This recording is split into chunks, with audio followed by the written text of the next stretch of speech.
जो यह पढ़े हनुमान चालीसा होए सिद्धि साखी गौरी सा.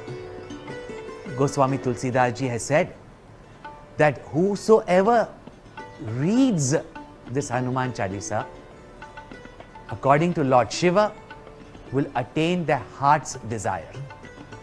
This is not an exaggerated statement. Those who have chanted the Hanuman Chalisa, they will know that its magical powers, its mystical powers, that the impossible becomes possible. That is Hanuman Chalisa.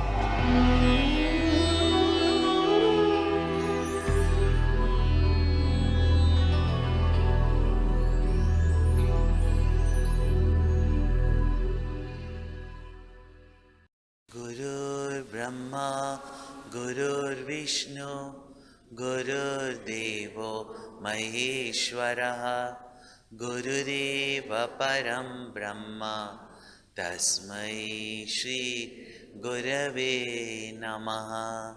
Chinmayam Vyapiyat Sarvam, Trailokyam Sacharacharam, Tatpadam Darshitam Yena, Tasmai Shri Gurave Namaha. Om Shanti Shanti Shanti. Many a times you would be searching for something and not finding it anywhere. Very often, your own spectacles. Why you can't find it anywhere? Because it is with you. And still, if you feel it's lost, you search for it everywhere and you're not going to find it anywhere.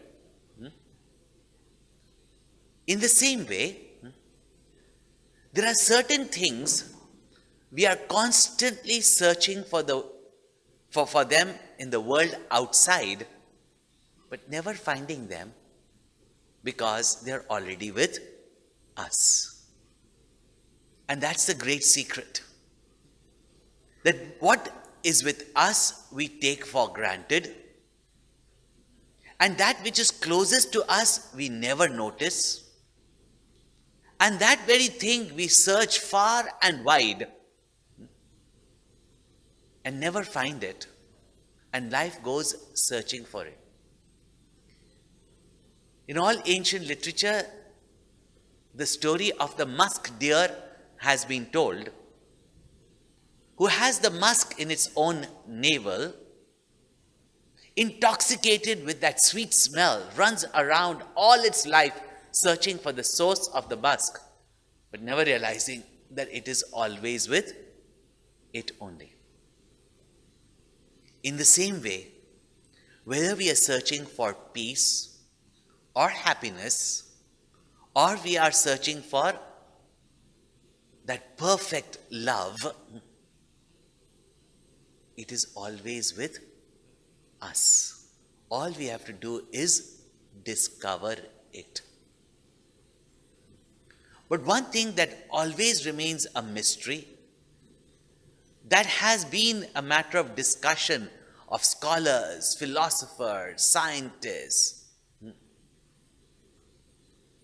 and yet no one seems to give clear answers. And that mystery of mystery is, from where, why, how this creation came into being. But the fact that we see a creation, a fact that we see this world, it itself shows that the world must have a cause. There is no effect without a cause. Is it possible? An effect without cause. Without the principle of existence, can anything exist? When we inquire, it becomes clear that if there is creation, there has to be a cause of creation. Call it by any name, but if there is an effect, there must be a cause. There can be no effect without a cause. We see this ever-emerging world, ever-changing world, appearing and disappearing. There must be a cause. Religion calls it as God. Philosophy calls it as truth. Science is searching for it as reality. And the majority of the world is confused. What is this mystery of mysteries that always remains a mystery? There's a lot of belief about God. People kill, murder, plunder. Civilizations are built on it. Civilizations come to an end because of it. Who or what is this God? What is it about this God that fascinates mankind, that for centuries and for millenniums, they have been trying to search for it or for that? As much as people question, the majority of the world are believers of God only. Is it not? Even those who say that they are atheist, when there is problems, you should see them sitting in the church, temple, mosque or gurudwara. I think when all of us were youngsters, we all at some period of time thought God is some energy, there's no such thing as God. But when examination came, we are always sitting, praying. Is it not? It is that power that everybody searches for, believes in, etc. People have got belief of God, and there are many concepts of God that is floating around. But one thing cannot be denied, that if there is an effect, there has to be a cause. There are people who say that of course, there has to be a cause from which this effect has come forth, because no effect can come out of nothing. Great. But just as a tree comes from the seed, and the seed then perishes, and there is a tree, so whoever created this world now perished, now the world continues. But the fact that the one who created this world still is evident in creation, because the creation is functioning beautifully, is it not? To create any law requires an intelligent lawmaker. We call ourselves intelligent by only trying to discover some of these laws and make use of these already existing laws. And we say we are scientists. Even to discover these laws and make intelligent use of it, you require intelligence. To make this law, how much intelligence will be required? Oh yes, there was this big boss who's created some very effective systems which are in place. But no systems work until and unless there is a law governor also, is it not? If there were traffic laws and traffic lights, would any of you follow it? Because, or even if there are red light cameras, somebody is manning the red light cameras, that's why you follow, is it not? That itself shows that there is a law governor. One man went to collect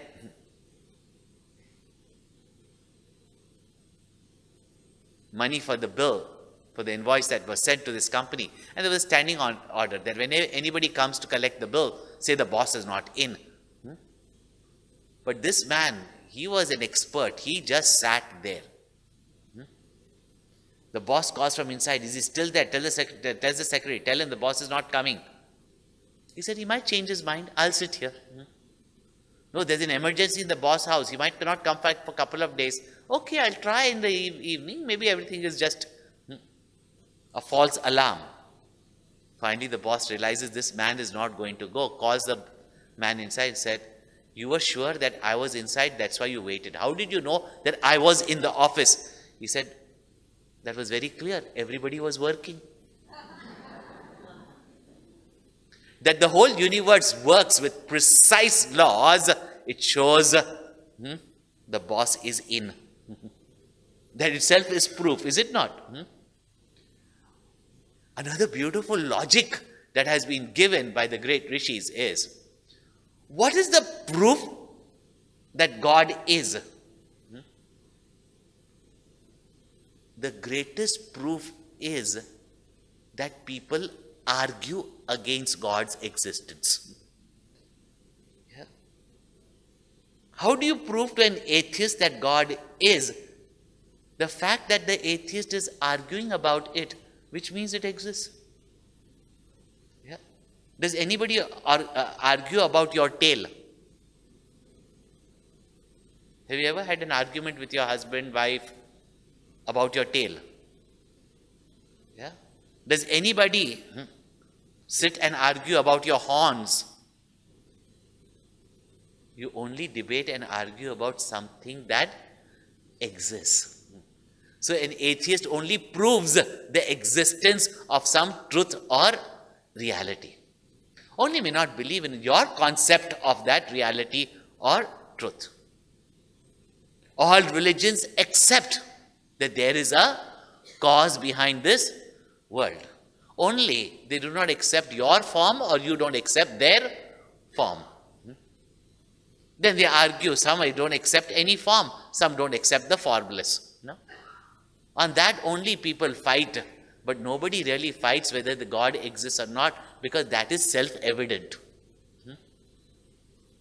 Yet when we give the name God, we have got a certain concept in our mind as some being sitting up somewhere in the universe somewhere, and wow, what a mighty intellect he must be having.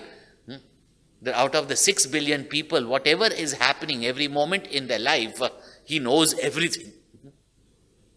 And not only that, there are billions of varieties of creatures and zillions of other creatures. To think that there's one person sitting up there with either a long beard or with a flute in his hand, all these concepts people may debate about, but nobody can deny that this creation has to have an existing, intelligent cause. It cannot be denied. What is that cause of this entire universe? When we say universe, means all its multiple galaxies and everything that exists in it. The cause of the total universe, everything, time, space. When you imagine about it, the cause of the universe has to be infinite. The cause of the entire universe has to be infinite. Now, when we were inquiring as to what is it that we are seeking in our life, we had seen that we all seek peace, don't we? And how will you get peace? When there is no limitation. Yeah? When there is no desire. And when will there be no desire whatsoever? Only where there is fulfillment, there will be no desire. We had seen about happiness also, that what is happiness? When you think sorrow is there when there is unfulfillment of a desire. Desire is there when Do you desire anything you already have? When there's a sense of incompleteness. Incompleteness is there when there is finitude. Is it not? So if sorrow is finitude, happiness should be what? Happiness should be what? A is equal to B. B should be equal to? A is equal to B and B is equal to C. So A is equal to C. Whether you want fulfillment of all your desires where there is no desire whatsoever, then only there can be peace. If you want permanent everlasting happiness, simple, we saw that you have to seek that which is permanent, which means unconditioned by time. And if you want total fulfillment, then it must be infinite. Whether you want peace or whether you want happiness, it can be gained only in the infinite. And when we inquired, we found out that peace is my nature, happiness is my nature. And if peace and happiness is infinitude, therefore my nature must be what? Infinite. My own nature must be infinite. So that infinite where you are, which you are searching, also lies where? As your nature only. And that God no one can deny, because it's a denial of your own existence. Is it not?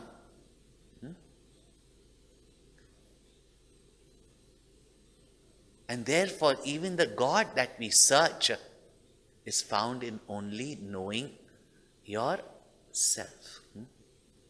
But then what is this God that we all are worshipping? And why do we worship that God? That is the question that arises in our mind. This mystery of mystery that creates this world of multiplicity from one cause, just as many ornaments are made from one gold, just like many pots are made from one mud. In the same way, from that one infinite only, the entire universe has come forth.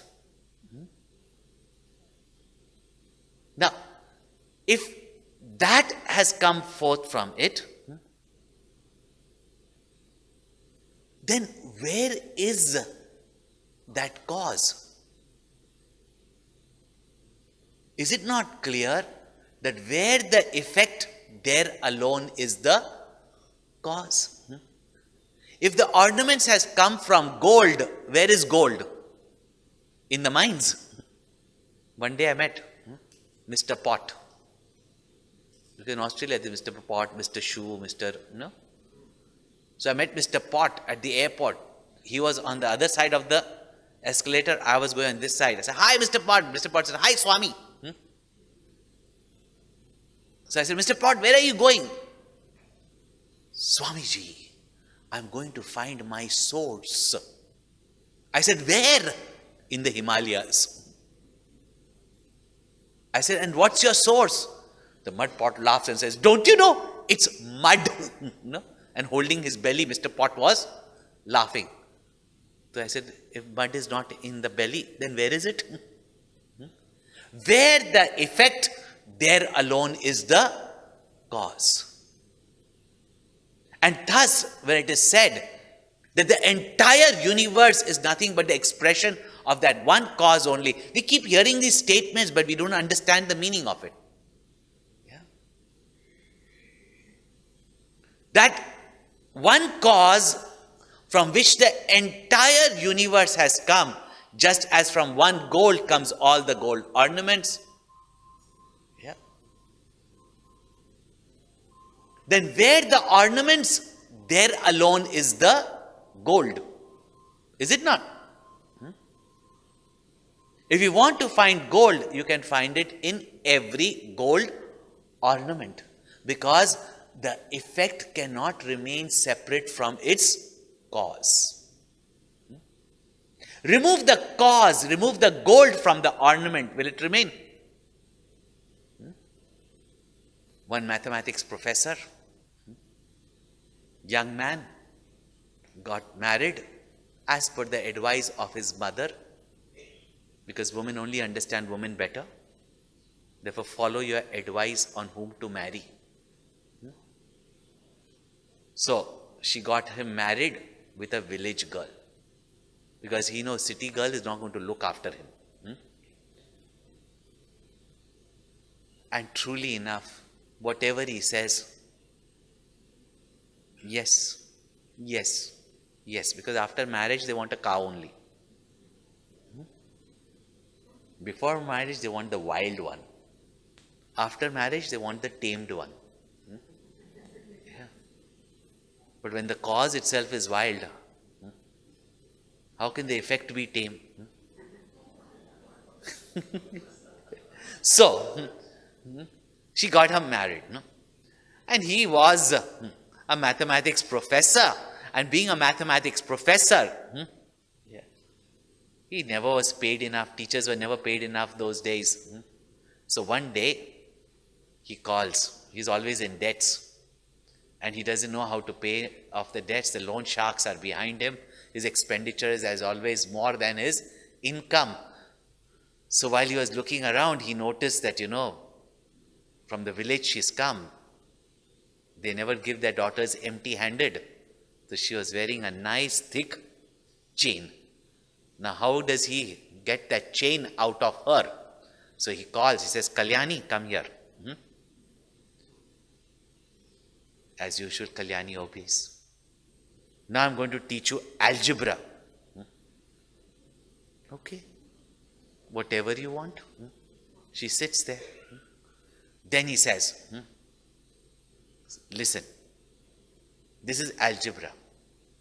A plus B is equal to C. Now that much alphabet she learnt even in her school. Yeah. But plus and equal to, that's new algebra, okay? So A plus B is equal to C. So she repeats, A plus B is equal to C. Then he shows, 2A plus 3B is equal to C, which is 5. Understood? Understood. Then he says, now, C minus A is equal to B. She also repeats, C minus A is equal to B. This is called as formula.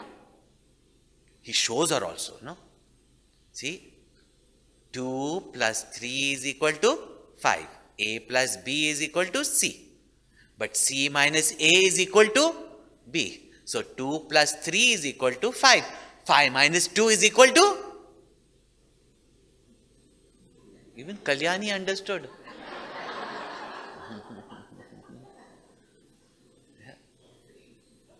Is equal to 3.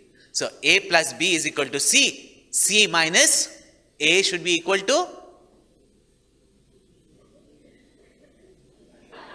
C minus A should be equal to? B. Yeah. You're already creating doubts in my mind. Yeah. No wonder that's what's happening to Australia's economy, Yeah. So A plus B is equal to C. C minus A is equal to B, and shows it with numbers. She understands that. And then he tells her, see, gold plus chain is equal to gold chain. Is it not? 2 plus 3 is equal to 5.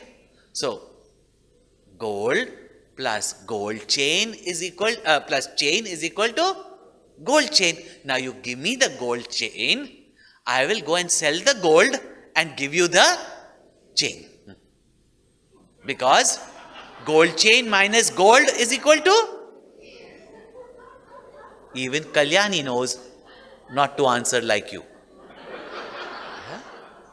You mean gold chain minus gold is equal to chain? See, I tell you, no wonder. Gold chain minus gold, there is no chain. Isn't it?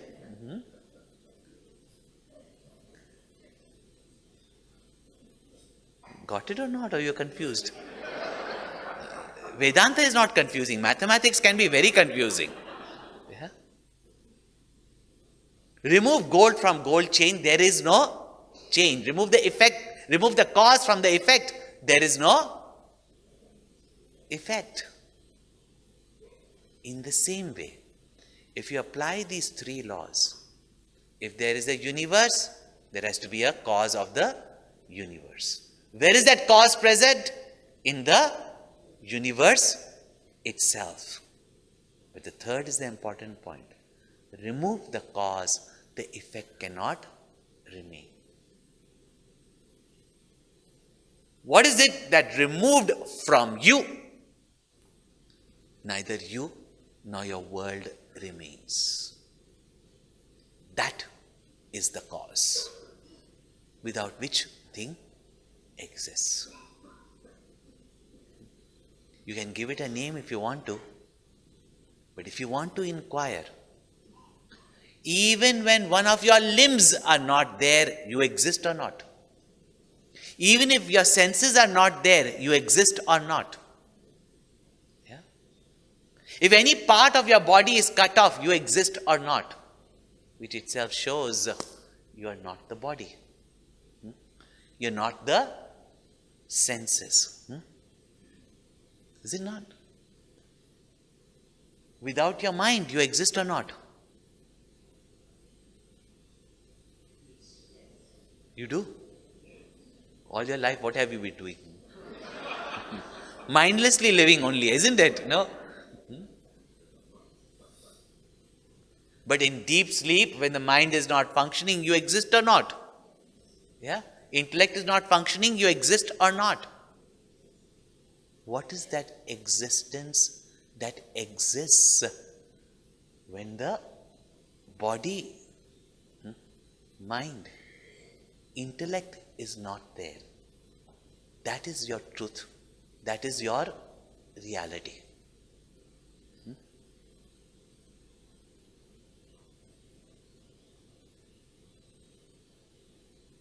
And that you cannot become an object. That you cannot be seen as an object because it is the very seer himself. And therefore never becomes the seen. And therefore always remains as a mystery, known but not seen. Therefore, searching for it, people go everywhere trying to see it. Even in the seat of meditation, people are only looking out for some experience, forgetting that no experience is possible without the experiencer.